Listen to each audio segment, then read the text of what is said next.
One of the troubling side effects of heel strike running is the large scale impact that's produced, which may not only breed chronic injury, it may also make heel strike running feel very uncomfortable. Therefore, if you are a heel strike runner and running in general doesn't always feel right, if running feels physically heavy and during running your legs feel heavy or easily trashed and unresponsive, one thing to always keep in mind is that one of the potential general failures of heel strike running is that heel strike running may not only be a precursor to impact related injuries, it may pose a big obstacle in optimizing your level of comfort during running, especially if you run longer distances while utilizing a heel strike landing pattern. This assertion has been revealed in a few studies, including a 2015 report in the Journal of Science and Medicine and Sport. The researchers revealed that there was absolutely no improvement in comfort when heel strike runners ran in various forms of shoe cushioning, meaning that despite heel strike running in a thick, cushioned, highly protective running shoe, and even thicker in underfoot cushioning, the heel strike runners still experienced diminished comfort. This means that heel strike running didn't feel any more comfortable with increasing underfoot padding from a protective running shoe. This piece of data strongly implicates that thick shoe cushioning may do very little to deliver comfort when a heel strike running style is utilized. And this is because high impact forces are pretty much unavoidable in heel strike running. And of course, as we see in the scientific literature,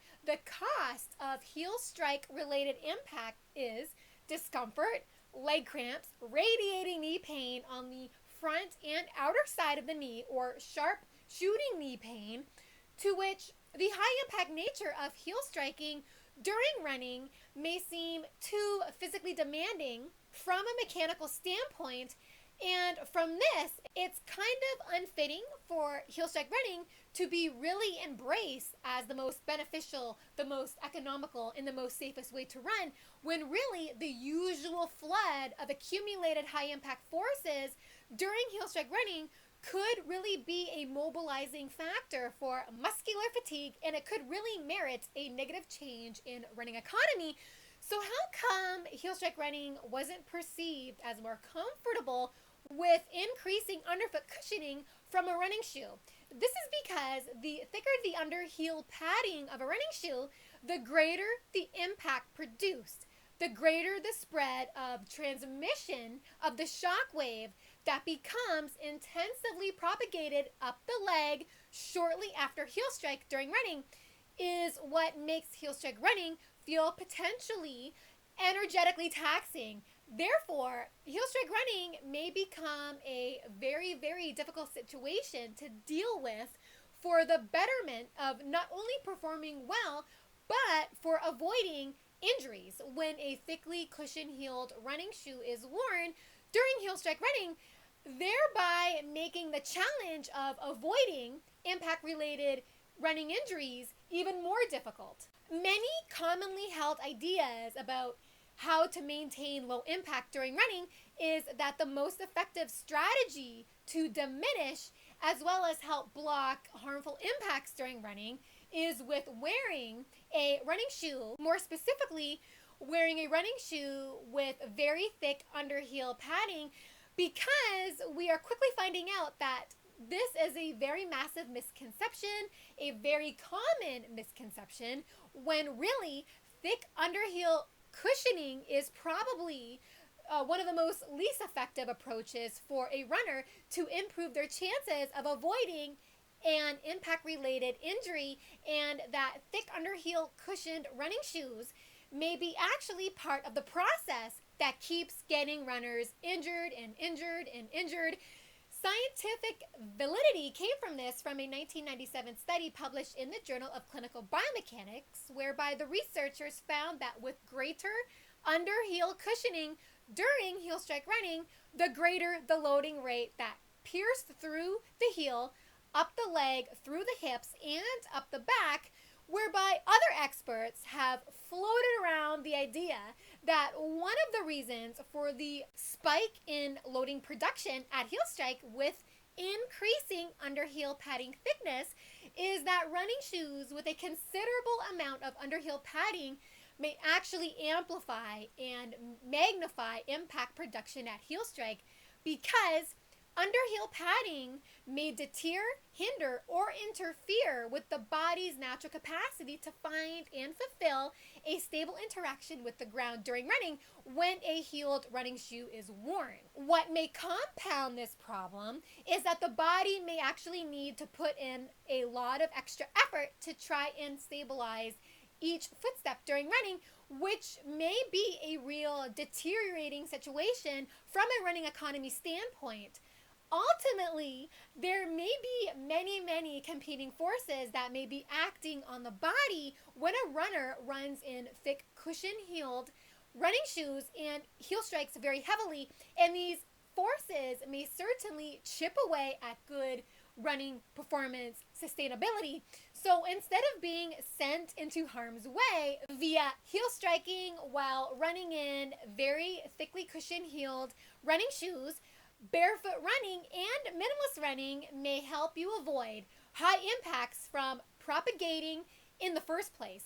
I always love making the case that barefoot running is really one of the most sensible ways to train a more developmental way to teach your body to effectively become more receptive to how your foot strikes the ground, how your foot interacts with the ground, as running barefoot may help prompt a dramatic shift from heel striking to learning to land on the balls of your foot, which is your forefoot. When you run barefoot, all the sensory elements are present in a way that captures your attention to help you avoid heel strike. Thus, running barefoot is going to be a dominant sensory trigger that strongly encourages you to land squarely and precisely on your forefoot. Also, barefoot running is going to play a very big part of the process that gets you more balanced with your landing stability. Another thing is that not only does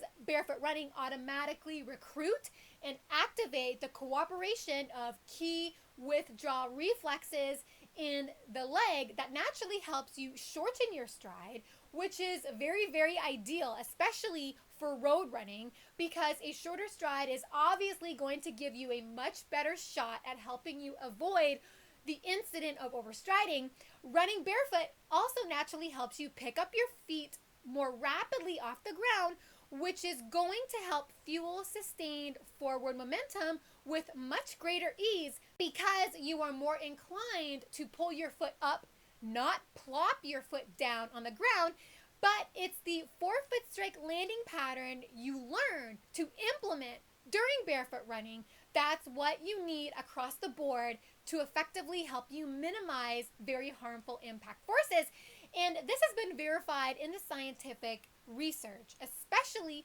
with respects to barefoot running in its capacity to reduce the amount of impact forces on the foot and on the leg. So the take-home message from all of this is that it's very important to remember that when you adopt a forefoot strike landing pattern during running, especially when you run barefoot, doing so actually naturally helps blunt discomforting impact pulses and impact forces. This is why we are seeing an increase in success of barefoot running, which comes from its capacity in making huge sensory contributions that helps favor a lighter foot strike, typically in the form of a forefoot strike landing pattern, and is also why, at the anecdotal level, most people that run barefoot really love it and enjoy it, because barefoot running is so effective at helping you coordinate safer, lighter mechanics that really gets you on a safer trajectory where you can learn to uphold your own ability to run with less impact by virtue of that barefoot running is one continuous infusion of sensory awareness, and it's that kind of sensory awareness that really is the smoking gun for safer running. Impact production in large measure starts mainly at how your foot interacts with the ground when you run. And we know so very well that cushioned running shoes, or the traditional running shoe, in most cases dictates or greatly influences running foot strike pattern. And what we see happening is a direct correlation between cushion heeled running shoes and forceful heel striking during running. Comparatively, we also see a very strong correlation between barefoot running and less forceful, less intensive forefoot strike landing patterns, which is a far better mechanical climate to be operating in, because less impact obviously will help strengthen your capacity to help you avoid impact related injuries. Overall, in the arena of running, one area of conflict is that many runners, especially new runners, come in with the preconception that impact protection begins with underfoot cushioning. But I really must underscore and highlight this. There's got to be an expansive recognition that your foot strike pattern really does determine in very large measure impact production during running, such that if you are forcefully heel striking when you run, thick underfoot cushioning primarily under the heel is not really going to be on your side at effectively shielding you from the kind of impact that is essentially unique to heel strike running. Therefore, injury susceptibility can certainly arise from this, from heel strike running in thickly cushioned heeled running shoes. Conversely, by running with a forefoot strike landing pattern, many injury imposing impact forces are measurably suppressed and blunted. This suppression of certain impact variables in forefoot strike running is of very universal value, because I really think that by all measures, less impact really does lead to better injury prevention outcomes.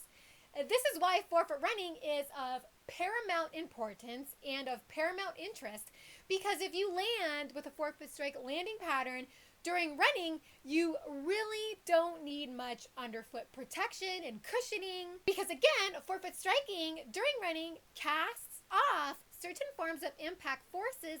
implicated in many bone injuries. And the less impact factor in forefoot running is nothing new, but it's with barefoot running that really gives you the smart power that may give you better results with helping you naturally configure that more perfect and more safe forefoot strike landing pattern. So remember, always remember, that many heel strike runners who wear thickly cushioned heeled running shoes may be most at risk for impact related injuries, by virtue of that thick under heel padding may cause the body to slam the foot more hard, more intensively with the ground in efforts to reach a more stable landing surface, by pushing through all that compressible material of the running shoe, which could make balance control during running exceedingly difficult due to so much material separating you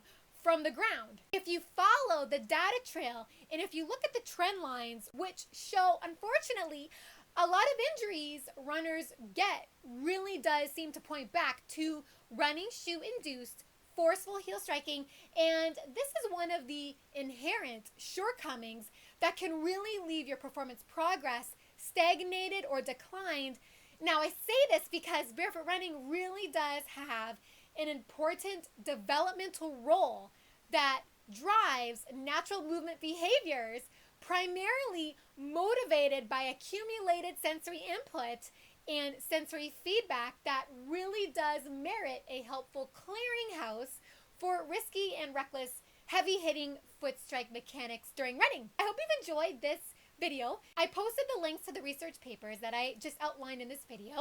They are linked down below in the description box. To stay updated on all the latest research regarding the health harming aspects of traditional running shoes, as well as the health and performance benefits of barefoot running and minimalist running, please subscribe to my YouTube channel, and don't forget to follow me on social media, and I provided all of those links down below in the description box as well. Thank you so much for listening and watching. Have fun out there on the roads and trails. Bye for now.